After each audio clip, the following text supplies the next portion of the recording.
Good evening everybody. Good evening सपना। चलो हम लोग क्या डिस्कस करने वाले हैं आज? स्टील स्ट्रक्चर्स है ना। तो आरसीसी में हम लोग क्या पढ़ते हैं, स्टील स्ट्रक्चर्स में हम क्या पढ़ते हैं, थोड़ा सा रिकैप देता हूँ मैं आपको, है ना, स्टार्टिंग में कि भाई हम लोग देखते क्या है। एक तो सब्जेक्ट आता है आपका स्ट्रक्चरल एनालिसिस, है ना, स्ट्रक्चरल एनालिसिस। दूसरा सब्जेक्ट आता है आपका, ठीक है, what is the next subject? Next subject is RCC. RCC के अलावा कारक दी मार्कस, हाँ, आरसीसी के अलावा आप लोग पढ़ते हो स्टील स्ट्रक्चर्स, है ना। तो एक तो हो गया स्ट्रक्चर एनालिसिस, दूसरा हो गया आपका आरसीसी, और तीसरा हो गया आपका स्टील स्ट्रक्चर, है ना। इसके अलावा इन सबका गुरु कौन बैठा है यहाँ पे? सोम बैठा हुआ है, ठीक है। तो स्ट्रेंथ ऑफ मटेरियल, तो बेसिकली पूरी सिविल के अंदर हम पार्ट बाय पार्ट इन चीज़ों को पढ़ते हुए चलते हैं, और इन चारों सब्जेक्ट के अंदर जो है वो सिमिलरिटी है ना। थोड़ा सा देखने का तरीका बनाओ। स्ट्रेंथ ऑफ मटेरियल के अंदर हम मटेरियल की स्ट्रेंथ पढ़ते हैं, और मटेरियल वो मटेरियल जो कि कंस्ट्रक्शन इंडस्ट्री में यूज होते हैं, जैसे कंक्रीट हो गया, स्टील हो गया, है ना, एल्यूमिनियम हो गया, ब्रास एक्सेट्रा, है ना। इस तरीके के मटेरियल जो है आप यूज करते हो, उनकी प्रॉपर्टीज को देखते हो आप इस सब्जेक्ट के अंदर, ठीक है। सिर्फ प्रॉपर्टीज कि मॉड्यूलस ऑफ इलास्टिसिटी कितना है, शेयर मॉड्यूलस कितना है ना, फोर्सेस वगैरह के अंदर क्या रिलेशन रहते हैं, बेंडिंग मोमेंट जब आता है तो बेंडिंग स्ट्रेसेस कैसे निकालते हैं, जब टॉर्क लगता है ना, तो ट्विस्टिंग जब होती है तो वहाँ पे जब टॉर्जनल मूवमेंट जब दिए जाते हैं तो शेयर स्ट्रेसेस कैसे आती है, इन सब चीज़ों की स्टडी कहाँ करते हैं? सोम के अंदर करते हैं, ठीक है। फिर स्ट्रक्चर एनालिसिस में हम लोग क्या करते हैं? स्ट्रक्चर एनालिसिस में हम लोग निकालते हैं कि कितना तो फोर्सेज आएगा, कितना मूवमेंट आएगा, है ना। इस तरीके की जो स्टडी है, या bending movement diagram, bending movement diagram बताता है कि सेक्शन के अलोंग, ठीक है, यानी कि जो भी मेंबर है उसके अलोंग मूवमेंट्स किस तरीके से चेंज होंगे, ठीक है। इसके अलावा आप लोग पढ़ते हैं एसएफडी, है ना। तो इस तरीके की चीजें हम कौन से सब्जेक्ट में पढ़ते हैं? स्ट्रक्चर, ठीक है, स्ट्रक्चर एनालिसिस के अंदर। ध्यान देना, यहाँ हमने मटेरियल की प्रॉपर्टीज को डिस्कस कर लिया, यानी कि फोर्सेस को, मूवमेंट को, शेयर स्ट्रेसेस को, इन सब के बारे में हमने आइडिया ले लिया। यहाँ हमने फोर्सेस, मूवमेंट्स वगैरह को वाकई में कैलकुलेट किया। अब जो आपने फोर्सेस और मूवमेंट कैलकुलेट किए हैं उनके बेसिस पर आपको मेंबर बनाना पड़ेगा। जैसे आपको पता था कि ये जब बिल्डिंग बनने वाली थी तो लोड इतना आएगा, लोड के बेसिस पर हमने जैसे कॉलम यहाँ पर मार्क किए कि भाई 2 कॉलम लगाने वाले हैं, और ये 5 मीटर की डिस्टेंस पर है, तो स्पैन आपको पता है कि 5 मीटर का स्पैन है, लोडिंग आपको पता है। तो लोडिंग और स्पैन के बेसिस पर आप क्या निकालोगे? बेंडिंग मूवमेंट कितने आएंगे, ठीक है, उसके हिसाब से मैक्सिमम शेयर स्ट्रेस कितनी आएगी, मैक्सिमम बेंडिंग स्ट्रेस कितनी आएगी। अब उसके बाद में फाइनली आपको एक तो यहाँ से सिलेक्शन लेना पड़ेगा, यहाँ से किस चीज को सिलेक्ट करोगे आप कि मटेरियल कौन सा आप यहाँ पर यूज करने वाले हो, है ना। आप स्टील यूज करोगे, कंक्रीट यूज करोगे, या फिर कुछ और मटेरियल यूज करोगे, वो यहाँ से आप डिसाइड करोगे। उसके बाद में आपका स्ट्रक्चर जो डिजाइन होगा वो बेसिकली आपका कंक्रीट प्लस स्टील करके आप डिजाइन करोगे, जिसको आरसीसी स्ट्रक्चर कहते हैं, या फिर आप डिजाइन करने वाले हो सिर्फ और सिर्फ स्टील को यूज करके, जिसको क्या कहते हैं? Structural steel. ये वाली जो स्टील होती है ना, ये होती है रेनफोर्स्ड स्टील, है ना। यहाँ पे पर्पस जो है वो रेनफोर्समेंट है। कंक्रीट स्ट्रांग है किस चीज को लेने के लिए? कंप्रेशन को लेने के लिए। लेकिन जैसे ही कंक्रीट को टेंशन देना शुरू करते हैं तो वो टेंशन लेता ही नहीं है, बोलता है नहीं लूंगा मैं टेंशन, ठीक है, मैं सिर्फ कंप्रेशन लूंगा। कंक्रीट ने जब मना कर दिया कि मैं टेंशन नहीं लूंगा, तो आप लोग क्यों लेते हो? सुनो मेरी बात को ध्यान से, कंक्रीट सिर्फ कंप्रेशन लेता है, लेकिन स्ट्रक्चर एलिमेंट के ऊपर तो दोनों चीजें आती है ना, कंप्रेशन भी आता है, टेंशन भी आता है। कंक्रीट ने तो हाथों से कर दिए, मैं तो नहीं लूंगा, उसकी बस की नहीं है ना। तो फिर किसको बुलाते हो कि भैया ऐसा कर, तू तो कंप्रेशन ले ले, और बाकी टेंशन के लिए हम किसको बुला रहे हैं? स्टील को, है ना। तो इस तरीके से आपने यहाँ पर कंक्रीट को एक मजबूती दे दी है, सपोर्ट दे दिया है, जो कि कंक्रीट लैकिंग था उस जगह पर। किस चीज के लिए? कि वो टेंशन नहीं ले सकता, तो आपने एक्स्ट्रा उसको मजबूती प्रदान की है। इस चीज को क्या कहते हैं? रेनफोर्समेंट कहते हैं। जब भी आप एक्स्ट्रा स्ट्रेंथ प्रोवाइड करते हो मटेरियल में, तो जिस भी मटेरियल से वो स्ट्रेंथ प्रोवाइड होती है उस मटेरियल को क्या कहते हैं? रेनफोर्समेंट कहते हैं। तो ये रेनफोर्समेंट है ना। और ये वाला जो स्टील है ये स्ट्रक्चरल स्टील कहलाता है, यानी कि सिर्फ और सिर्फ स्टील का मेंबर यहाँ पर होगा। पूरी की पूरी आई गर्डर आपने देखी होगी, आपने पूरा का पूरा कॉलम देखा होगा, कई बार पूरा का पूरा स्टील स्ट्रक्चर्स बनता है। स्टील स्ट्रक्चर जनरली कहाँ देखे आपने? जैसे रेलवे स्टेशन वगैरह पे भी बड़े बड़े स्पैन होते हैं, उसके ऊपर रूफ के ऊपर कुछ होता तो है नहीं, तो लोडिंग वगैरह कम आती है। बड़े बड़े स्पैन जहाँ पे बनाने हो कंक्रीट स्ट्रक्चर का, तो डेड लोड इतना ज्यादा होता है कि आप अगर वहाँ पे यूज करोगे तो बड़ा स्पैन बन नहीं पाएगा। जितना बड़ा स्पैन करते जाओगे उतने बड़े बड़े मेंबर लगेंगे, है ना। तो वहां से अगर आपको इकोनॉमिकल स्ट्रक्चर बनाना है, लाइट वेटेड स्ट्रक्चर बनाना है, अगर आपको लॉन्गर स्पैन के स्ट्रक्चर्स बनाने हैं तो कौन सा वाला आपका स्ट्रक्चर बनेगा, वो स्टील स्ट्रक्चर बनेगा। आपको मेंबर सारे स्टील के बनाने पड़ेंगे, ठीक है। तो आज की क्लास में हम लोग स्टील स्ट्रक्चर शुरू करने वाले हैं। स्टील स्ट्रक्चर्स में हम पूरा पढ़ेंगे क्या, हम पढ़ेंगे आईएस कोड, है ना, जो कि बेस्ड है किस पर, डब्ल्यूएसएम पर। आईएस कोड जो कि बेस्ड है किस पर, एलएसएम पर, जो कि 2007 में आया था, ठीक है। ये 1984 के अंदर आया, ये 2007 के अंदर आया, है ना। तो 2007 से पहले जितने भी क्वेश्चन थे वो सारे के सारे डब्ल्यूएसएम से सॉल्व किए जाते हैं। तो जब आप क्वेश्चन पढ़ो और उसके बाद में आप कीवर्ड वहां पे नहीं नजर आया और आप सोचो कि सर एलएसएम लगाना था लेकिन इसने तो डब्ल्यूएसएम कर दिया, तो उस क्वेश्चन का ईयर देख लेना कि कौन से सन में वो क्वेश्चन आया। हो सकता है 95 में आया हो, 2000 में आया हो, तो तब तक एलएसएम था ही नहीं। तो एलएसएम जब था ही नहीं तो एलएसएम से कर ही नहीं सकते, तो उस क्वेश्चन में आपको फिर डब्ल्यूएसएम से बता रखा होगा, है ना। तो हो सकता है कि आप कभी अटको कि सर कौन सा मेथड लगाना है। वैसे मैं कीवर्ड्स दूंगा आपको कि आपको अगर ये कीवर्ड्स मिल जाते हैं तो डब्ल्यूएसएम से करना, नहीं तो एलएसएम से करना, है ना। चलो ध्यान दो। तो स्ट्रक्चर स्टील के अंदर हम एक तो आईएस कोड समझेंगे, और आईएस कोड किसके रिगार्डिंग समझेंगे। जैसे मैं डिजाइन करने जाऊंगा टेंशन मेंबर, देखो आरसीसी में तो टेंशन मेंबर डिजाइन करते नहीं थे, है ना, क्योंकि आरसीसी के अंदर मेन एलिमेंट कौन है, कंक्रीट। कंक्रीट टेंशन लेता नहीं है, ठीक है। तो यहाँ पर जो बेंडिंग टेंशन वगैरह आती थी तो उसके लिए आपने स्टील ला करके यहाँ पर रखा हुआ था। तो टेंशन मेंबर आप कहाँ डिजाइन करोगे, स्टील स्ट्रक्चर में। टेंशन मेंबर किसको कहते हैं, जैसे ये कि अगर मान लो कहीं पर कोई मेंबर यूज हो रहा है जिसमें इस तरीके से एक्सियल डायरेक्शन में खिंचाव है, टेंशन मेंबर ये कहलाएगा। जैसे आप बोलते हो ना कि आपके पास में कोई भी ट्रस स्ट्रक्चर वगैरह है, ब्रिजेस वगैरह जो होते हैं ना, जितने भी ब्रिज वगैरह होते हैं उनमें मेंबर्स इस तरीके से कनेक्टेड होते हैं। तो ये जितने भी मेंबर्स होते हैं सिर्फ एक्सिस के अलोंग फोर्स लेते हैं। कुछ मेंबर के अंदर तो कंप्रेशन आता है और कुछ मेंबर के अंदर टेंशन आता है। जिसके अंदर कंप्रेशन आता है उनको आप स्ट्रट कह देते हो, जिसमें टेंशन आता है उनको टाई मेंबर कहते हो। तो ये सारे के सारे जो टाई मेंबर्स होते हैं, ठीक है, जिसके अंदर आपको टेंशन नजर आती है, ये सारे के सारे स्टील के ही बनाए जाते हैं, है ना। ये सारे मेंबर्स आपको स्टील के ही नजर आते हैं। तो जब भी कोई ब्रिज वगैरह देते हो, कंक्रीट ब्रिज आज तक नहीं देखा होगा आपने, ठीक है। आपने केबल ब्रिज देख लिया होगा, आपने स्टील स्ट्रक्चर से बना हुआ ब्रिज देख लिया होगा, है ना। ब्रिज मतलब ऐसा नहीं ये फ्लोर हो सकता है कंक्रीट का बनाया हो सकता है पियर कंक्रीट का बनाया हो। मैं किसकी बात कर रहा हूँ, इस तरीके के स्ट्रक्चर की, है ना। इस तरीके का स्ट्रक्चर जब भी बनता है तो ये जब आप ट्रस स्ट्रक्चर बनाते हो तो हमेशा एक्सिस के अलोंग फोर्सेज आते हैं, और वो मूविंग लोड की कंडीशन के कारण जो मेंबर हो सकता है कभी कंप्रेशन में हो तो वो टेंशन में भी बदल जाए, ठीक है, मूविंग लोड के कारण, ठीक है। इसको कहते हैं रिवर्सिबल ऑफ स्ट्रेस। शब्दों को पकड़ना, रिवर्सिबल ऑफ स्ट्रेस का मतलब ये होगा कि अगर कोई मेंबर कंप्रेशन का लोड ले रहा है तो हो सकता है फ्यूचर में वो टेंशन का लोड ले, तो इसको कहते हैं रिवर्सिबल ऑफ स्ट्रेसेस। इस शब्द को भी पकड़ना है ना। तो मोटा मोटा आइडिया रखो।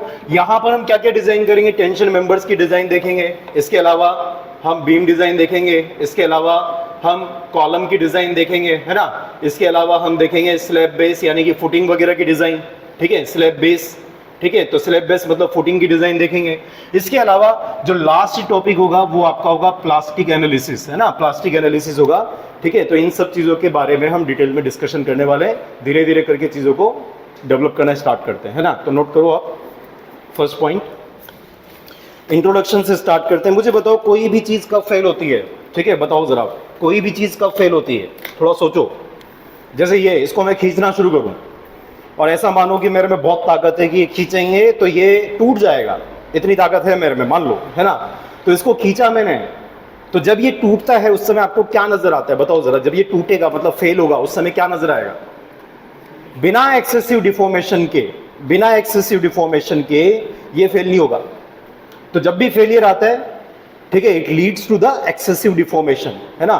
बहुत ज्यादा डिफॉर्मेशन आ जाते हैं, अल्टीमेटली वो गिर जाता है, ठीक है। अगर वो डिफॉर्मेशन अच्छे खासे टाइम में आए तो डक्टाइल बिहेवियर चल रहा है, अचानक से आ जाए लार्ज डिफॉर्मेशन, ठीक है, अचानक से, तो वो ब्रिटल होता है। अचानक से आए, कम टाइम के अंदर आए, बिल्कुल भी चेतावनी ना दे, है ना, तो वो ब्रिटल बिहेवियर को शो करता है। आपको लगे कि हाँ ये बीम अब धीरे धीरे धीरे धीरे झूलती जा रही है, इसका मतलब क्या, आपने उसको ऑब्जर्व कर लिया तो वो डक्टाइल है। कुछ था ही नहीं, लगा ही नहीं कि ऐसा होगा कि सामने वाली बिल्डिंग गिर जाएगी, पढ़ाते पढ़ाते वो बिल्डिंग गिर गई, है ना। तो इसका मतलब क्या, लगा ही नहीं कभी, तो इसका मतलब ये है कि वो ब्रिटल फेलियर है, ठीक है। बात समझ में आ रही है, ब्रिटल और डक्टाइल कैसे समझते हैं ना। चलो नोट करो। When the body is subjected to the system of loads, when the body is subjected to the system of loads, when the body is subjected to the system of loads, and as the result of this,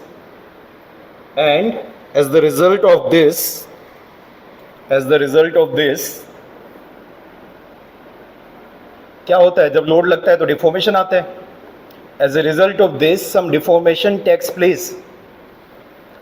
As a result of this, some deformation takes place. If the resistance is set up against this deformation, if the resistance is set up against this deformation, if the resistance is set up against this deformation, then the body is known as structure. Then the body is known as structure. सीधी सीधी बात, load लगता है तो deformations आते हैं, और जब load लगता है, किसी भी चीज पे लोड लगाओ, चाहे वो कमजोर हो चाहे मजबूत हो, ठीक है, क्या होगा? वो रेजिस्टेंस तो दिखाएगा. समझा आपने? कोई मोटा आदमी था, पतले आदमी के साथ भिड़ गया, 2 थप्पड़ लगाई मोटे आदमी ने पतले आदमी को, ठीक है, तो पतला आदमी ऐसा तो खा करके चुपचाप बैठ गया. रेजिस्टेंस तो दिखाएगा वो, जितनी उसकी ताकत है ना, रेजिस्टेंस तो दिखाएगा. और रेजिस्टेंस दिखाने के चक्कर में क्या होगा?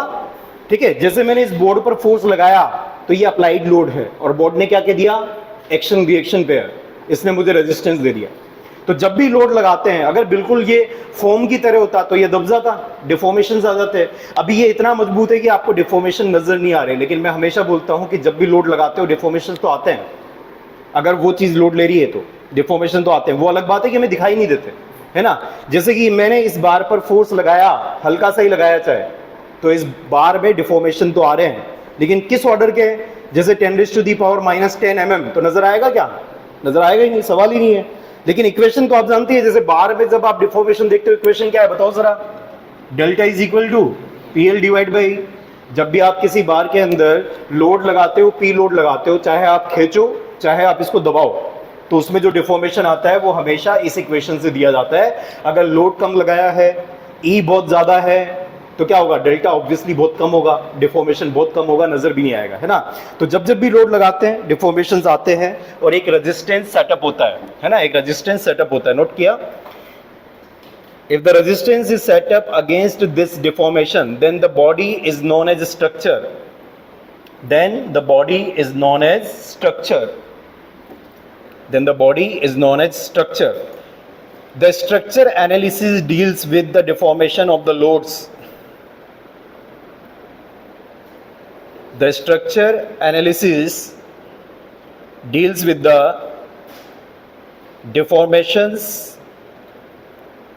due to loads and the load calculations. The structure analysis deals with the deformation due to loads and the loads calculation. Loads में दोनों चीज़ें आ गई है ना, मूवमेंट वगैरह सब आ गए इसमें. तो लोड्स का मतलब मूवमेंट भी आ गया इसमें, ठीक है. एक्सियल डायरेक्शन का अगर लोड है तो वो भी आ गया, हर तरीके की चीज़ आ गई, ठीक है. नोट करो. एंड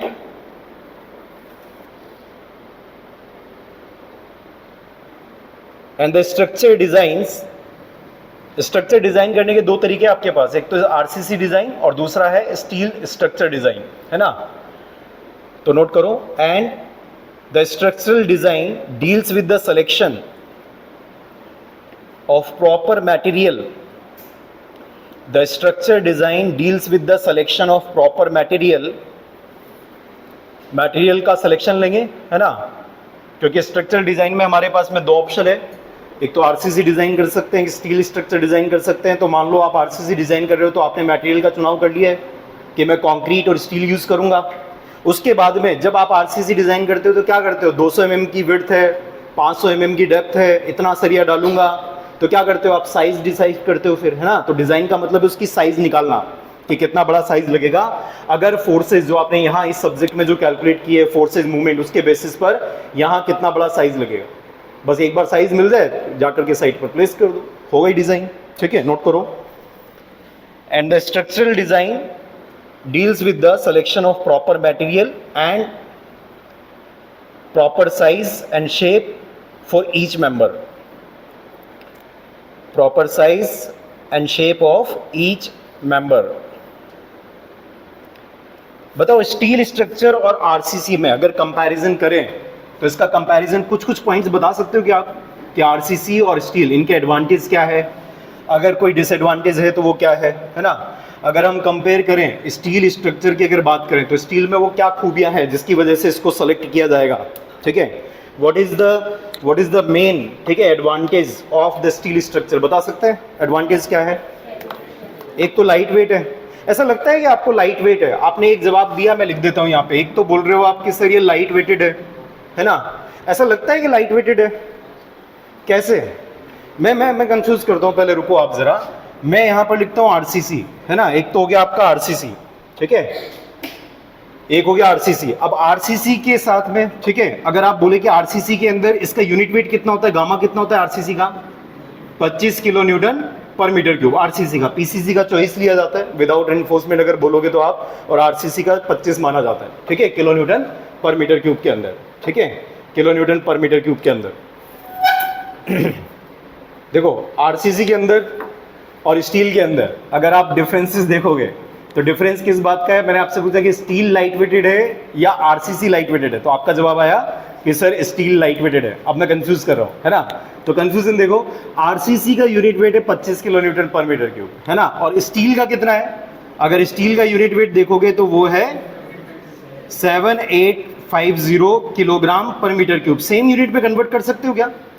तो कितना आ जाएगा? ये आ जाएगा 78.50 किलो न्यूटन पर मीटर क्यूब। ये वाटर की तुलना में कंक्रीट तो 2.5 गुना हैवी होता है, और स्टील जो होता है वो 7.85 टाइम्स हेवियर होता है वाटर की तुलना में, 7.85 टाइम्स, है ना। तो ध्यान दो, तो वाटर का 10 होता है तो 10 का 7.85 टाइम्स कर लिया मैंने, हाथों हाथ कन्वर्जन करना आना चाहिए आपको, है ना। तो 78.50 किलो न्यूटन पर मीटर क्यूब यहाँ पर इसका यूनिट वेट है।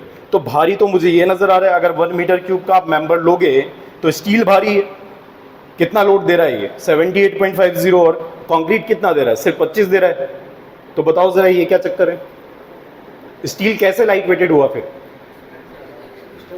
स्टील की स्ट्रेंथ ज्यादा होती है, तो जब आप मेंबर बनाओगे तो मेंबर की साइज छोटी आएगी, ठीक है। अगर आप आरसीसी मेंबर बनाओगे तो मेंबर की साइज बड़ी आएगी, और अगर आप स्टील मेंबर बनाओगे तो हो सकता है मेंबर की साइज छोटी आए। तो साइज छोटी होने के कारण उसका जो वॉल्यूम आएगा वो कम आएगा, और वॉल्यूम कम आएगा तो जब आप यूनिट वेट से मल्टीप्लाई करोगे तो टोटल वेट कम हो जाएगा। आरसीसी के अंदर साइज बड़ा आएगा, स्टील के अंदर साइज छोटा आएगा, है ना। तो इस वजह से जब आप छोटी साइज में जब वॉल्यूम कैलकुलेट करोगे तो कम आएगा, और कम अगर वॉल्यूम आएगा, आपने यूनिट वेट से मल्टीप्लाई किया तो वेट कम आएगा। इस वजह से स्टील जो होता है वो लाइट वेटेड स्ट्रक्चर होता है, और आरसीसी के अंदर जो स्ट्रक्चर बनता है वो हैवी बनता है ना। इसके अलावा और कोई प्रॉपर्टी स्टील की, कोई और प्रॉपर्टी? क्वालिटी कंट्रोल बेटर, है ना, क्वालिटी कंट्रोल बेटर होता है। अब कंक्रीट के अंदर तो, आरसीसी के अंदर तो जब आप कंक्रीट बनाते हो तो कंक्रीट बनाते समय आपने मैनुअली या मशीन से जो है मिक्स वगैरह किया, हो सकता है मिक्सिंग प्रॉपर नहीं हुई हो, इस वजह से मटेरियल फैक्टर ऑफ सेफ्टी भी ज़्यादा लिया जाता है। आरसीसी के अंदर material factor of safety concrete का लिया जाता है 1.5 और स्टील का लिया जाता है 1.15, है ना, क्योंकि क्वालिटी कंट्रोल जो होता है वो आपका स्टील का बेटर होता है। और कुछ? हाँ, इजीली कंस्ट्रक्ट कर सकते हैं। कहीं पर जैसे आपने मेले वेले देखे होंगे, मेलों में दुकानें वगैरह लगती है ना, उसके अलावा जो झूले वूले लगते हैं, सब जो झूले हैं वो कैसे आते हैं? सब स्टील स्ट्रक्चर्स वाले आते हैं। कोई ऐसा आता है कि आरसीसी का बनाया है उसने अच्छे से, उसके बाद में फिर झूला वूला लगाया हो? ऐसा नहीं आता। तो टेम्परेरी स्ट्रक्चर यदि आपको बनाने हो कि इधर लगाया उधर खोला, उधर लगाया उधर खोला, उस तरीके की चीज़ यदि आपको बनानी हो तो डेफिनेटली स्टील प्रीफर किया जाएगा, ठीक है। और कुछ? हाँ, अगर आपको गैस टाइट स्ट्रक्चर बनाना है या वाटर टाइट स्ट्रक्चर बनाना है तो कंक्रीट से बेटर स्टील के अंदर बन पाएगा, है ना। तो कुछ रिजल्ट्स आपने बता दिए, नोट करते जाओ। A steel structure must have the following advantages. The steel structure must have the following advantages. The steel structure must have the following advantages. The steel structure must have the following advantages. Note करो। पहला है it possesses high strength. The first one is it possesses high strength, it possesses high strength. दूसरा लिखो, it has longer service life, it possesses high strength. दूसरा लिखेंगे it is having the longer service life, it is having the longer service life. तीसरा लिखो, it is the gas and water tight, it is the gas and water tight. अगर आपको gas और water tight structure बनाने हो तो basically steel structures prefer किए जाएंगे, ठीक है, gas and water tight. Fourth लिखो, it can be readily disassembled or replaced, it can be readily मतलब easily, it can be easily disassembled or replaced। अगर मान लो कोई बीम खराब हो जाए और वो आरसीसी की बनी हुई हो और ये बीम डैमेज हो गई किसी वजह से, है ना, और आपको इसको रिप्लेस करनी हो तो बहुत मुश्किल है आरसीसी के अंदर तो। लेकिन अगर यही स्टील का बना हुआ है तो बस कनेक्शंस खोलने हैं, इस मेंबर को हटाना है, टेम्परेरी सपोर्ट लगाना है और मेंबर को रिप्लेस करना है, काम फ्री, है ना। तो इजीली डिसअसेंबल किया जा सकता है। जैसे मेलू का मैंने एग्जांपल दिया था, वहाँ जो झूले वूले आते थे फटाफट से हटाया, कहीं दूसरी जगह लगाया, है ना। तो इस तरीके के स्ट्रक्चर स्टील में पॉसिबल होगा। नोट करो। नंबर 5, इजीली ट्रांसपोर्ट कर सकते हैं ना मटेरियल को, है ना, इजीली ट्रांसपोर्ट कर सकते हैं। नोट करो, it can be easily transported from the place of manufacturer to the work site, it can be easily transported from the place of manufacturer to the working site, to the working site। next लिखो, it can resist the high load, it can resist the high load, it can resist the high load। और कैसा section चाहिए होगा RCC के comparison में? छोटा। It can resist the high load with comparatively light weight and smaller dimensions, light weight and smaller dimensions. छोटे छोटे dimensions के मेंबर यहाँ पर बनेंगे। आरसीसी से कंपेयर करवाया मैंने, सारी जितनी भी खूबियाँ लिखी है सारी की सारी आरसीसी के कंपैरिजन में। तो काफ़ी हाई लोड को ये रेजिस्ट कर सकता है, काफ़ी छोटा सेक्शन यहाँ पर लगेगा, इजीली ट्रांसपोर्ट किया जा सकता है, इजीली रिप्लेस किया जा सकता है। वाटर टाइट बनाना हो, गैस टाइट बनाना हो तो इस तरीके के स्ट्रक्चर का यूज़ किया जाता है। नोट करो, स्टील स्ट्रक्चर सेक्शंस, हेडिंग डालो, स्टील स्ट्रक्चर सेक्शंस। देखो आरसीसी में तो हम कास्टिंग करते हैं, कंक्रीट बनाते हैं, साइट पर भी आपने कंक्रीट बनते हुए देखा होगा। लेकिन कहीं देखा है आपने स्टील की कोई बिल्डिंग बन रही हो तो वहाँ पर वहीं मैन्युफैक्चरिंग चल रही है ना, कि लोहा लेकर के आया, उसको पिघलाया जा रहा है ना, और उसी के बाद में रिक्वायर्ड साइज़ का, ठीक है, मिस्त्री ने बोला इतना बड़ा साइज़ का मेंबर चाहिए, वही बना के हाथों हाथ तैयार करके लेबर दे रही है, बड़ा मुश्किल है ना। तो ये नहीं होता काम इस तरीके से, ठीक है। तो नोट करो, तो इसका मतलब ये है कि स्टील स्ट्रक्चर्स में रेडीमेड सेक्शंस होंगे, बने बनाए सेक्शंस, ठीक है, कि एंगल चाहिए एंगल सेक्शन ले आए मार्केट से, अगर आपको चैनल सेक्शन चाहिए चैनल सेक्शन ले आए, ठीक है। जो भी डिज़ाइनर ने डिज़ाइन दी है उस तरीके का सेक्शन आप मार्केट से ऑर्डर कर देते हो। अगर डिज़ाइनर बोलता है कि मुझे ISMB सेक्शन लगाना है, मतलब आई सेक्शन लगाना है, जो कि जनरली बीम में यूज़ किया जाता है, तो इसका भी रेडीमेड सेक्शन है कि भाई 300 mm की विड्थ वाला सेक्शन चाहिए, 600 mm की डेप्थ होनी चाहिए, ओवरऑल इतनी थिकनेस होनी चाहिए। तो ये रेडीमेड सेक्शंस है, स्टैंडर्ड सेक्शंस है, ठीक है, जो कि IS कोड के अंदर भी लिखे हुए। नोट करना जरा, the structural steel sections are generally the hot rolled steel section. देखो हॉट रोल्ड स्टील सेक्शन, इसका क्या मतलब होता है? इसका मतलब ये होता है कि जो सेक्शंस बनाए गए हैं उनको पहले गर्म करके पिघलाया गया, मतलब स्टील को, फिर साँचे में डाल करके सेक्शन बनाया गया। जैसे ये वाला सेक्शन जब बना होगा तो साँचे में डाल करके स्टील पिघला करके ऐसे डाल दिया होगा साँचे में, और वहाँ से फिर सेक्शंस निकल गए होंगे, है ना। नोट करो आप जरा, हॉट रोल्ड स्टील सेक्शंस ही कहलाते हैं। तो इनमें कौन कौन से सेक्शंस होते हैं? नोट करो, पहला सेक्शन है I section. I section, I sections कहाँ यूज़ किया जाता है? ये बीम्स के लिए यूज़ किया जाता है। तो अगर आपसे कोई पूछे कि बीम के लिए सबसे बेस्ट सेक्शन कौन सा होता है, आंसर होगा आई सेक्शन, है ना। तो बीम के लिए आई सेक्शन यूज़ किया जाता है। This is the most suitable section. होता क्यों है, कैसे होता है, जब बीम डिज़ाइन पढ़ेंगे तब कंसेप्ट देखेंगे इसके, है ना। अभी तो आप क्या ध्यान रखोगे, आई सेक्शंस यूज़ किए जाते हैं बीम के लिए। नोट करना किस किस टाइप के सेक्शंस यहाँ मिलते हैं। जैसे पहला सेक्शन है ISJB, फुल फॉर्म भी याद रखना आप लोग है ना, ISJB एग्जाम के अंदर इस टॉपिक से यही क्वेश्चन आते हैं। ISJB, what is ISJB? IS का मतलब तो इंडियन स्टैंडर्ड, और J का मतलब जूनियर, B का मतलब बीम, है ना। तो नोट करो, Indian standard junior beam, ISJB, Indian standard junior beam. इसके अलावा है ISLB, what is LB? Indian standard light weighted beam, है ना, लिखते जाओ साथ में। इंडियन स्टैंडर्ड जूनियर बीम पहला, दूसरा है Indian standard light weighted beam, उसका वेट कैसा होगा? लाइट होगा। आपको दिखेगी ये चीज़ें, है ना, धीरे धीरे जब हम IS कोड जो दिया गया है SP6 के अंदर ये सेक्शंस मेंशन है ना, SP6 पार्ट 1, वहाँ ये सारे सेक्शंस जो है मेंशन्ड है।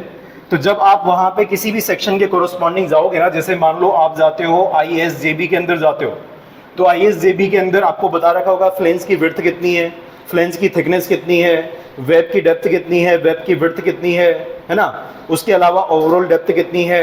उसके अलावा आपको ये बता रखा होगा कि मोमेंट ऑफ इनर्शिया इस एक्सिस के अबाउट कितना है, मोमेंट ऑफ इनर्शिया इस एक्सिस के अबाउट कितना है। फिर उसके अलावा आपको बता रखा होगा रेडियस ऑफ गायरेशन कितनी है, RX कितना है, RY कितना है, R मिनिमम कहाँ है, कितना है ना।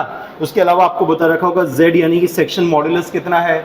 इस पूरे सेक्शन का आपको बता रखा होगा एरिया कितना है ना, इस पूरे सेक्शन का एरिया कितना है। तो ये सारी प्रॉपर्टीज बता रखी है। अगर नहीं भी बता रखी हो तो क्या आप निकाल सकते हो? आप सॉम में यही तो सीखते हो कि अगर आपको मान लो ये मैं सेक्शन दे दूं, ये 300 का है, ये 10 का है, तो इसका एरिया निकालना हो तो आप निकाल नहीं सकते? निकाल सकते हैं बड़े आराम से कि 10 की फ्लेंस की थिकनेस है, 10 की फ्लेंस की थिकनेस है, 300 इसकी विड्थ है, ओवरऑल 600 है। बताओ जरा एरिया कितना होगा अगर निकालना हो तो कितना हो जाएगा? 2 फ्लेंस है, 2 फ्लेंस है, उनकी डायमेंशन क्या है? 300/10, ठीक है, प्लस हो जाएगा वेब वाला एरिया। अब 10 यहाँ से गया, 10 यहाँ से गया, तो बचा कितना? 580। और अगर इसकी थिकनेस भी मैं आपको 10 दे दूँ तो ये कितना हो जाएगा? 580 मल्टीप्लाइड बाय 10, ये आ गया आपका एरिया। लेकिन आपको मेहनत ना करनी पड़े तो उसके लिए टेबल दे रखी है पहले से। जो भी टेबल के अंदर आप सेक्शन उठाओगे उसका एरिया, हर एक प्रॉपर्टी जो सॉम में सीखते हो आप निकालना, वो ऑलरेडी मेंशन्ड है। अगर आपको आई निकालना हो इसका मोमेंट ऑफ इनर्शिया, तो वो भी आप निकालना सीखते हो, ठीक है। तो वो भी आपको निकालने की बार बार जरूरत नहीं है, एक बार निकाल करके उन्होंने रख दी, ठीक है। बात समझ में आ रहा है? चलो नोट करो, Indian standard light weighted beam, है ना, हो गया। इंडियन स्टैंडर्ड ISMB, ISMB को क्या बोलते हैं? What is ISMB? Indian standard medium wait beam, है ना, नोट करो, Indian standard medium wait beam. इसके अलावा और भी बीम आती है, जैसे नेक्स्ट देखें, है ना, वो है ISWB। What is ISWB? Indian standard wide flanged beam. अगर ये जो फ्लेंस की विड्थ है ना, अगर फ्लेंस की विड्थ को मैं BF कहता हूं तो BF कैसा होगा? BF लार्ज होगा। ये जरूरत पड़ती है ना जब हम डिजाइन करने उतरेंगे ना चीजों के अंदर डिटेल में, तो आपको बहुत सारे कंसेप्ट समझ में आएंगे। अभी तो फिलहाल स्टार्टिंग है, चीज़ों को बस देखते जाओ कि क्या क्या इनको नाम दिए गए हैं। ISW का मतलब, WB का मतलब है Indian standard wide flanged beam, है ना, Indian standard wide flanged beam. Next आप नोट करो, इसके अलावा जो सेक्शन है वो है इंडियन स्टैंडर्ड कॉलम सेक्शन, ठीक है। इसी के अंदर Indian standard column section ISCS, ठीक है। वैसे जो कॉलम सेक्शन होता है वो भी आपका इसी शेप में बनाया जाता है, आई की शेप में, और उसको कैसे रख दिया जाएगा? हॉरिजॉन्टल ना लगा करके वर्टिकल लगा देंगे, तो वहाँ फिर वो H सेक्शन कहलाते हैं लगाते समय, है ना। तो यही चीज़ अगर इसको ऐसे मोड़ करके देखो आप तो H में दिखेगा। तो जनरली अगर आपको H बोलता है तो समझ जाना कॉलम की तरह यूज़ करेगा, और अगर I बोलता है तो वो एज ए बीम यूज़ करेगा, ऐसे समझ जाना, है ना। अगर वो बोलता है आई सेक्शन है तो एज ए बीम यूज़ करने वाला है, और वो बोल रहा है स्टार्टिंग में H सेक्शन है तो आप समझ जाना कि वो एज ए कॉलम उसको सेक्शन को यूज़ करेगा, है ना। नोट करो, सेकेंड है चैनल सेक्शन। ये पहले तो सारे मैंने आपको बीम सेक्शंस बताए, है ना। Now we will see the channel section. Note कर लो, the next one is the channel section.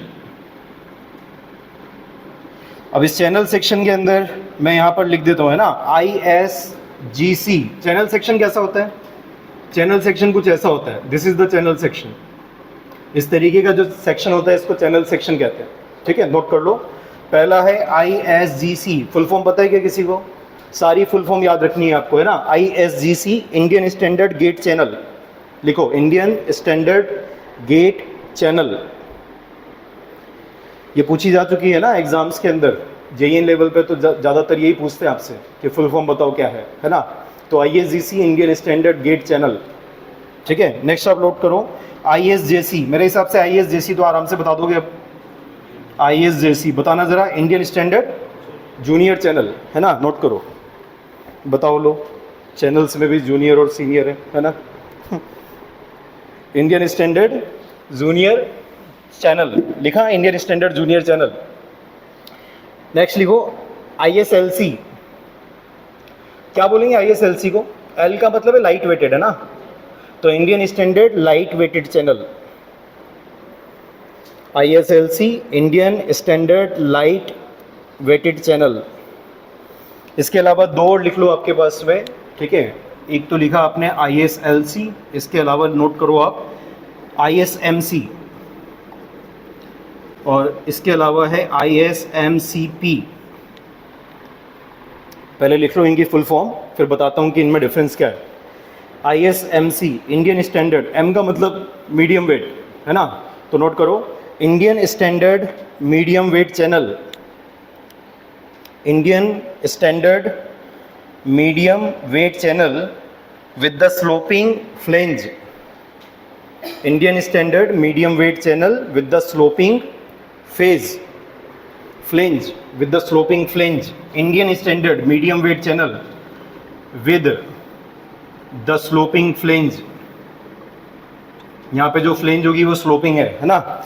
इसमें नेक्स्ट आप नोट करो विद द स्लोपिंग फ्लेंज, इसमें नेक्स्ट नोट करो Indian standard medium wait channel with the parallel, P का मतलब है parallel, with the parallel flange, with the parallel flange. तो इन दोनों में ये चैनल कैसे नजर आएंगे ना, अगर मैं डी को बताता हूँ तो डी में जो मेरा चैनल नजर आएगा वाकई में वो चैनल कुछ ऐसा नजर आएगा, ठीक है, कुछ इस तरीके से यहाँ पर स्लोपिंग होगी, जो फ्लेंज वगैरह होगी, और कुछ इस तरीके से होगा, ठीक है। इसकी जो आप फ्लेंज देख रहे हो स्लोपिंग है ना ये, यानी कि थिकनेस इसकी वेरी कर रही है लगातार, ठीक है। और ये वाली थिकनेस को आप क्या कहते हैं? This is the sorry width को क्या कहते हैं? विड्थ ऑफ द फ्लेंज, ठीक है, विड्थ ऑफ द फ्लेंज। अब ध्यान देना जरा, अगर यहाँ पर इस थिकनेस को मैं कह देता हूँ स्मॉल टी है, तो यहाँ पर फ्लेंज की थिकनेस कैसे बताओगे? फ्लेंज की थिकनेस अगर आपको बतानी हो इस चीज के अंदर कि फ्लेंज की थिकनेस है कितनी, तो कैसे बताओगे? उसके लिए आप लोग क्या करोगे, देखो ध्यान देना, यहां से यहां तक की विड्थ कितनी है? BF माइनस टी, इसका आधा कर लेना, ठीक है, यानी कि BF minus T divide by 2, BF minus T divide by 2, यहां जो थिकनेस आएगी इसी को थिकनेस ऑफ द फ्लेंज कहते हैं। बात समझ में आ गई? क्योंकि थिकनेस वेरी कर रही है इसमें लगातार, तो थिकनेस ऑफ द फ्लेंज कहां से रीड करोगे? बीचों बीच, कहां से? इसको छोड़ने के बाद, ठीक है, इसको छोड़ने के बाद में जो ये आपकी डिस्टेंस बची है, कितना बचा? BF minus T divided by 2, note कर लो, ठीक है। तो यहां से थिकनेस रीड की जाती है कैपिटल टी। और जो आपका ISMCP है ये कैसा बनेगा? अगर ISMCP बनाना हो तो उसके अंदर ये हल्का सा राउंडेड तो होता है, लेकिन उसके बाद में ये यूनिफॉर्म थिकनेस का होता है। ये वाली एज और ये वाली एज पैरेलल होगी, नजर आ रहा है? तो दोनों के अंदर मेन डिफरेंस बस इसी बात का है, बाकी और कोई डिफरेंस नहीं है ना। तो यहाँ पर तो ये पैरेलल चल ही रहा है। ये भी बनाने में मैंने ऐसे बनाया है, वैसे होता नहीं है ऐसा। एक्चुअल में कैसा होता है ये? एक्चुअल में ये ऐसा होता है। अब मैं बनाने में हमेशा इसको ऐसे बनाऊंगा वो अलग बात है, लेकिन एक्चुअल में ये ऐसे होता है। होता है क्या एक्चुअल में? ऐसे देने का फायदा क्या होता है? देखो ये रहा फायदा, कहाँ गया? नहीं, इसमें तो अब नुकसान ही नुकसान नजर आ रहे हैं। देखो ये जब भी राउंडेड एज देते हैं ना, तो उसके टूटने के चांसेस कम होते हैं। और जहां जहां पर आपने स्क्वायर एज दी होगी, स्क्वायर एज, वहां से टूट गया, दिख रहा है टूटा हुआ, ठीक है। तो आप देखना आपके घरों में भी जो बेड वगैरह जो बनाए जाते हैं ना, ठीक है, तो उसमें राउंड एज करवा देते हैं। राउंड एज नहीं करवाओगे तो दिन भर टूटते रहोगे, आप भी टूटते रहोगे और कुछ समय के बाद में वो भी टूट जाएगा, ठीक है। तो राउंड एज देने से एक तो रिस्क कम हो जाती है, लगने के चांसेस कम हो जाते हैं, दूसरा स्ट्रेस कॉन्सेंट्रेशन कम हो जाता है, ठीक है, मतलब एक्स्ट्रा स्ट्रेसेस जो आती है वो कम हो जाती है, ठीक है। बात समझ में आ रहा है? तो ये फिलेट यहाँ पर प्रोवाइड किए जाते हैं। इसको क्या कहते हैं? इसको कहते हैं फिलेट। तो फिलेट क्यों प्रोवाइड किए जाते हैं? क्वेश्चन आता है ये भी, फिलेट क्यों प्रोवाइड किए जाते हैं? ताकि स्ट्रेस कॉन्सेंट्रेशन कम हो जाए, वरना एकदम से सडन चेंज आएगा तो एक्स्ट्रा स्ट्रेसेस आएगी। तो सडन चेंज ना आए। हमें ये तो पता है कि विड्थ चेंज होगी एकदम से सडनली। आप देखो ना पिछले केस के अंदर अगर आपने ऐसा बनाया होता, सोचो जरा, ऊपर नीचे सेम सेक्शन बनेगा, है ना। बनाने में मैंने एक ही जगह बनाया, अगर मैं यहां पर हूं इस जगह पर, तो मेरी विड्थ चल रही है विड्थ ऑफ द फ्लेंज के बराबर। जैसे ही हल्का सा उधर गए, विड्थ ऑफ द वेब के बराबर हो गया। क्या सडन चेंज आया? सडन चेंज कभी मत दो, डिजाइनर कभी सडन चेंज करवाता ही नहीं किसी भी चीज में, ठीक है। अगर करेगा तो एक्स्ट्रा स्ट्रेसेस वगैरह तो आएगी, ठीक है। इस वजह से क्या कहते हैं, हमेशा कॉर्नर्स वगैरह में फिलेट प्रोवाइड कर दी जाते हैं, है ना। तो ये भी क्वेश्चन एग्जाम में आया हुआ है, ध्यान रखें। इन दोनों में डिफरेंस समझ में आ गया। ये तो था ISMC और ये था ISMC। मीडियम वेट चैनल के अंदर ये चीज़ें बनाई जाती है, एक तो विद द स्लोप प्रोवाइड किया जाता है और एक विद पैरेलल फ्रिंज प्रोवाइड किया जाता है ना। थिकनेस फिर कैसे रीड करोगे वो भी मैंने आपको आइडिया दे दिया, थिकनेस कैसे रीड किया जाता है, ठीक है। सब लोगों को आ गया समझ में। नेक्स्ट नोट करो। इसके अलावा अब हम बात करेंगे, हमारा तीसरा सेक्शन वो है Indian standard angle, ISA, Indian standard angle. इसमें आपके पास में 3 एंगल सेक्शंस होते हैं इंडियन स्टैंडर्ड एंगल्स में, ठीक है। 3 एंगल सेक्शंस होते हैं। पहला लिखो, the Indian standard equal angle. पहला है इंडियन स्टैंडर्ड इक्वल एंगल। तो what is the meaning of equal angle? Equal angle का मतलब है कि ये वाली जो लंबाई है और ये वाली जो लंबाई है ये बराबर है, ठीक है। ये वाली जो लंबाई है दोनों बराबर है, तो इसको कहते हैं इंडियन स्टैंडर्ड इक्वल एंगल। जैसे मान लो एग्जाम्पल के तौर पर 100/100/10, तो जैसे ये दो नंबर्स बराबर दिख जाए आपको समझ जाना इक्वल एंगल चल रहा है ना। ये दो नंबर बराबर मिल जाए इक्वल एंगल चल रहा है। अनइक्वल एंगल में कोई एक लेंथ बड़ी और एक लेंथ छोटी होगी, है ना, मतलब दोनों बराबर नहीं होगी, ऑब्वियस सी बात ये है। तो अगर मान लेते हैं कोई भी बड़ा हो सकता है कोई भी छोटा हो सकता है ना, तो L1 और L2 जो लेंथ है एक बड़ी और एक छोटी होगी, ठीक है। कोई सी भी बड़ी कोई सी भी छोटी हो सकती है। ये आपका कहलाएगा अनइक्वल एंगल। पता कैसे लगेगा? देखते ही पता लग जाएगा क्या? बिल्कुल लग जाएगा। 100/70 मान लो 8 का कोई एंगल है, सोचो जरा। तो इसका तीनों नंबर्स का मतलब समझ में आ रहा है ना। एक फ्लेंज की विड्थ लेंथ जो है, मतलब एक साइड की जो लेंथ है वो 100 है, दूसरे साइड की लेंथ भी 100 है, और लेंथ हमेशा कहाँ से कहाँ नाप रहे हैं? एक्सट्रीम टू एक्सट्रीम, लास्ट तक जाना, ठीक है। और ये क्या है? जो लास्ट नंबर है ये थिकनेस है। दोनों तरफ हमेशा थिकनेस बराबर होती है। अगर 8 mm है तो ये और ये दोनों 8 mm है, 10 mm है तो ये भी 10 है ये भी 10 है, ठीक है। और हमेशा ये बनाने में मैं ऐसा बनाऊंगा, लेकिन ये कभी ऐसे होते ही नहीं है। कैसे होते हैं? हल्का सा ऐसे, हल्का सा ऐसा, है ना, हल्का सा ऐसा होता है। और थोड़ा सा आपको लगेगा कि मटेरियल कम हो गया है तो एरिया कम हो जाना चाहिए। एरिया थोड़ा सा बड़ा होता है, हल्का सा बड़ा वहां पर होता है, बाहर निकल करके ही आता है ना। तो हल्का सा एरिया में भी ये बड़ा होता है, छोटा एरिया नहीं आता, बड़ा आता है। जो कैलकुलेशन से निकालोगे उससे हल्का सा एरिया बड़ा। जैसे आपने कैलकुलेशन की 2000 mm² आ रहा है, लेकिन एक्चुअल में 2003 होगा अगर आप टेबल में देखने जाओगे, ठीक है। बस सुनना है हल्का सा, ठीक है, नोट करो। इसके अलावा होता है इंडियन स्टैंडर्ड बल्ब, ठीक है। इंडियन स्टैंडर्ड बल्ब वो कुछ इस तरीके का होगा, लास्ट में कुछ इस तरीके से बल्ब यहाँ पर होंगे, ठीक है। इस तरीके का अगर एंगल है मान लो तो ये इंडियन स्टैंडर्ड बल्ब एंगल कहलाता है, ठीक है। इंडियन स्टैंडर्ड बल्ब एंगल ये कहाँ यूज किए जाते हैं? जैसे शिप वगैरह बनाने में, है ना, एक के अंदर एक फंस करके बड़े आराम से वो सेट हो जाते हैं, ठीक है। तो शिप बिल्डिंग वगैरह में इनको यूज किया जाता है। ये भी क्वेश्चन आपको DPPs में दिखेंगे, ठीक है। जब आप क्वेश्चन सॉल्व करोगे ना तो आपको दिख जाएंगे, नोट करना। अगला जो स्टैंडर्ड सेक्शन है वो है T सेक्शन। इन नेक्स्ट आप नोट करना T सेक्शन। T सेक्शन के भी नाम लिख लो आप, कुछ स्टैंडर्ड नाम है, ठीक है, नोट करेंगे। T सेक्शन हर एक जगह से मैंने क्वेश्चन देखे हैं ना एग्जाम के अंदर, हर जगह से क्वेश्चन आते हैं, नोट करो। पहला है ISNT, ठीक है, नोट करो। This is Indian standard rolled normal T bars. ISNT Indian standard rolled normal T bars. तो ये लास्ट में T दिख जाए तो समझ जाएंगे कि ये T सेक्शन चल रहा है। T सेक्शन कैसा होता है? T की तरह दिखता है, ये T सेक्शन हो गया, ठीक है। जो T सेक्शन होगा वो T की तरह नजर आएगा, समझ रहे हो आप। मेंबर ऐसा होगा, ये तो सेक्शन है, इसकी लंबाई देखोगे तो ऐसे पूरा का पूरा मेंबर ऐसा नजर आएगा, ठीक है। एक्सट्रूड करके इसकी लंबाई के अलोंग आप देख सकते हो, ठीक है। अगर मुझे आपको लंबाई के अलोंग दिखाना है तो कैसे दिखाऊंगा इसी चीज को? मैं ऐसे दिखाऊंगा, है ना। सारे लोग ध्यान देना जरा। अगर मुझे ऐसे दिखाना है, जैसे अगर आप ऐसे ये दिए जा रहा है ना, सोचो जरा, ये मेंबर ऐसे जा रहा है तो मुझे क्या नजर आएगा? मुझे नजर आएगा एक ये लाइन नजर आएगी एज सबसे टॉप वाली, फिर फ्लेंज की थिकनेस जहाँ चेंज हो रही है, ठीक है, मतलब यहाँ पर जहाँ पर थिकनेस चेंज हो रही है, ठीक है, तो ये वाली एज नजर आएगी। उसके बाद में मुझे ये रेक्टेंगल नजर आएगा, तो मुझे क्या नजर आएगा? सेक्शन इस तरीके का नजर आएगा, ठीक है। अगर मैं लेंथ के अलोंग देखूंगा तो मुझे ये नजर आएगा, और अगर आप सेक्शन देखोगे तो आपको ये नजर आएगा, ठीक है, नोट करो आगे। तो ये है ISMT, है ना। नेक्स्ट नोट करो, Indian standard rolled deep legged T bars, ISDT, है ना। ये भी JEN एग्जाम में पूछा गया है ना, मैं जब DPP बना रहा था तो मैंने देखा है, ठीक है। तो नोट करो, Indian standard rolled deep legged T बार, यानी कि इसकी डेप्थ ज़्यादा होगी, बस ये है ना। ये वाली जो डायमेंशन है ये ज़्यादा होगा, ठीक है। तो उसको एक स्पेशल नाम दिया गया ISDT, ताकि पहचान ले कि भाई इस जगह पर हमको इस मटेरियल की ज़रूरत पड़ेगी, ISDT की ज़रूरत पड़ेगी। नोट किया, Indian standard rolled deep legged T bar. Next लिखो ISLT, ठीक है, ISLT। नेक्स्ट लिखो, number third is ISLT, Indian standard slit, ठीक है, Indian standard slit light weighted T bar, Indian standard slit light weighted T bar. तो कुछ अलग अलग यहाँ पे लगाया जा रहा है, जैसे पहले तो रोल्ड लगाए थे, दो नाम जब मैंने ऊपर दिया आपको, इन वाले नाम में फिर स्लिट लगाता है वो, ठीक है। तो Indian standard slit light weighted T bar, ISLT।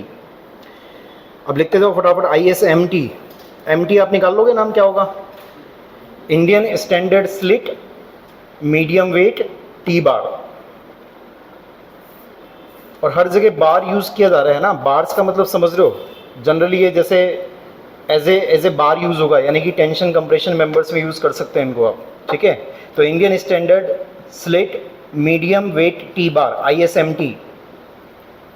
और अगला है इंडियन स्टैंडर्ड ISST, है ना, ISST, Indian standard slit T bar from the H section, Indian standard slit T bar from the H section.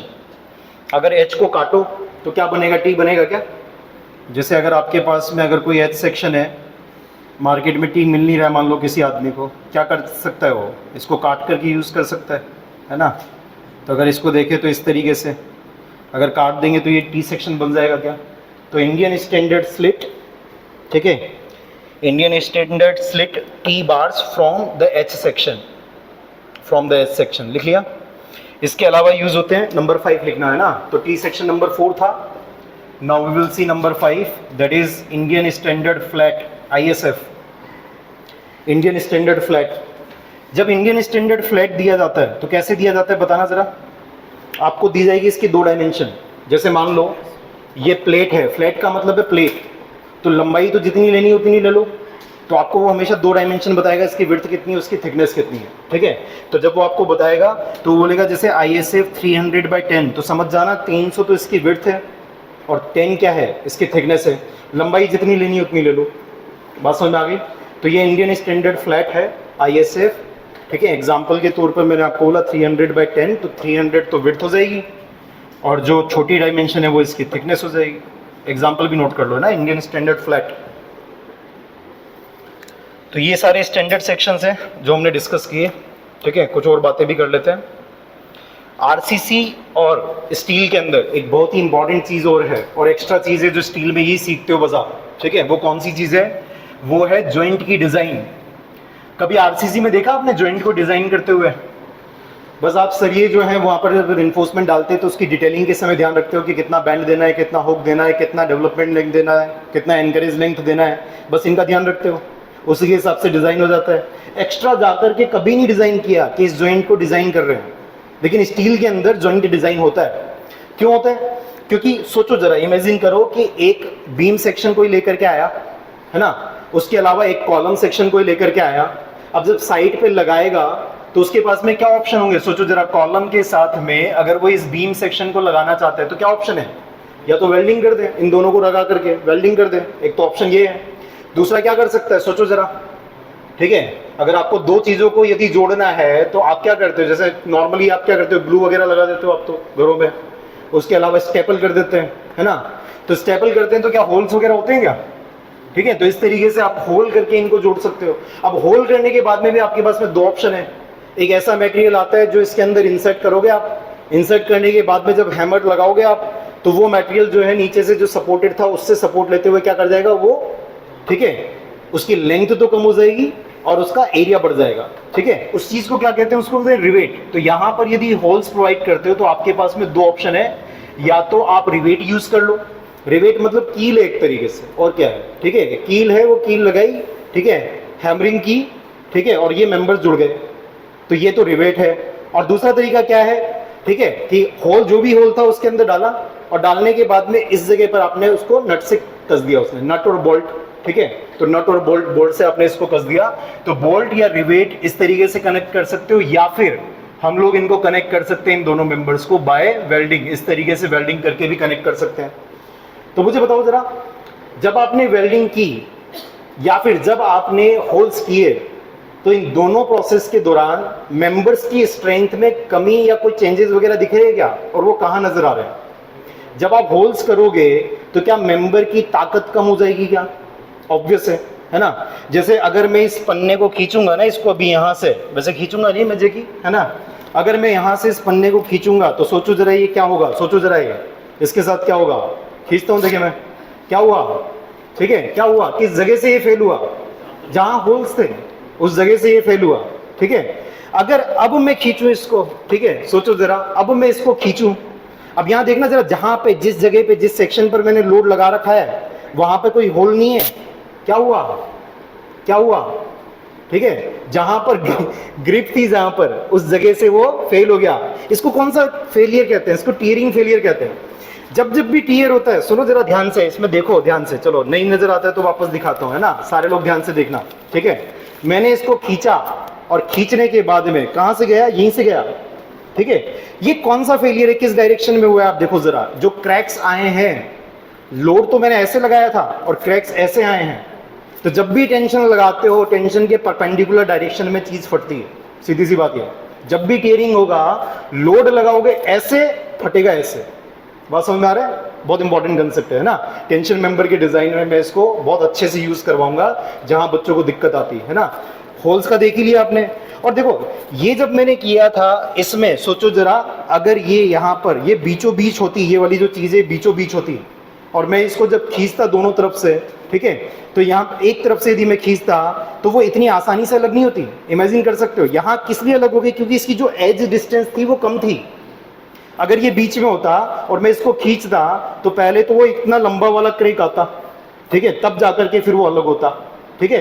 तो अगर हम किसी स्टील मेंबर में अगर टेंशन मेंबर लगा रहे हैं, है ना, टेंशन मेंबर लगा रहे हैं, ठीक है, और क्या किया, और हमने एज डिस्टेंस अगर एज पर द कोड नहीं रखी तो वो एज से टीयर कर जाएगा। तो मिनिमम एज डिस्टेंस का क्राइटेरिया हमें रखना पड़ेगा जब डिजाइन करने जाएंगे तब, ठीक है। चलो ध्यान दो, समझ में आगे के बाद, है ना। तो हम लोग डिस्कस करेंगे। हाँ, एक चीज जो ध्यान से समझा, आपने खुद नहीं बोला मुझे कि सर इस केस के अंदर जो मेन मेंबर्स थे, जो पेरेंट मेंबर है, उनकी क्या हो गई, स्ट्रेंथ कम हो गई, और इस केस के अंदर नहीं हुई क्योंकि यहाँ पर हमने कोई होल्स नहीं बनाए। यहाँ आप बोलोगे कि जो नेट एरिया था वो रिड्यूस हो गया है, और यहाँ पर नेट एरिया अभी भी उतना ही है, यानी कि ग्रॉस एरिया के बराबर है ना।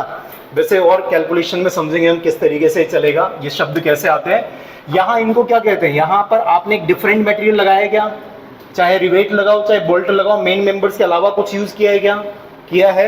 ये कहलाते हैं फास्टनर्स, है ना, ये फास्टनर्स है, ठीक है। फास्टनर्स आपने यहाँ पर प्रोवाइड किए, और यहाँ पर आपने जो काम किया है वो वेल्डिंग वाला किया है ना। तो फास्टनर्स प्रोवाइड कर सकते हैं हम मेंबर्स को जोड़ने के लिए, या फिर वेल्डिंग कर सकते हैं, दोनों ऑप्शन हमारे पास में है, ठीक है। सुनना मेरी बात को ध्यान से, जो पहले वाला कोड था, ठीक है, आईएस कोड जो पुराना वाला, ठीक है, 800 1984 जैसे है, तो वो किस पर बेस्ड था, वो WSM थ्योरी पर बेस्ड था, उसमें पूरा रिवेट समझाया हुआ है।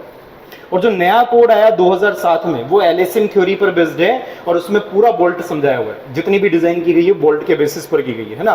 तो मैं आपको दोनों थ्योरी साथ में लेते हुए चलूंगा। पहले मैं WSM सिखाऊंगा कभी भी किसी भी सेक्शन में, किसी भी टॉपिक में, फिर मैं उसी टॉपिक का LSM समझाऊंगा, ठीक है, ताकि वो दोनों चीजें सेपरेट भी रहे और साथ साथ चलती भी रहे। जैसे मान लो टेंशन मेंबर हमने स्टार्ट किया, तो मैं पहले पूरा WSM समझाऊंगा, उसके बाद में मैं LSM से उस क्वेश्चंस को सॉल्व करवाऊंगा, LSM का डेटा दूंगा, तो आपको चेंजेस साफ साफ नजर आएंगे कि WSM में क्या करना होता है, LSM में क्या करना होता है, और कहाँ कहाँ चेंजेस है। अगर कॉमन है तो ये कॉमन है, और चेंजेस है तो ये चेंजेस है। और कहाँ टेंशन मेंबर की डिजाइन में, कहाँ कंप्रेशन मेंबर की डिजाइन में, कहाँ कॉलम की design, compression member design, beam design, ठीक है, स्लैब बेस्ड डिज़ाइन। तो बारी बारी से दोनों को एक साथ पढ़ेंगे हम लोग, है ना।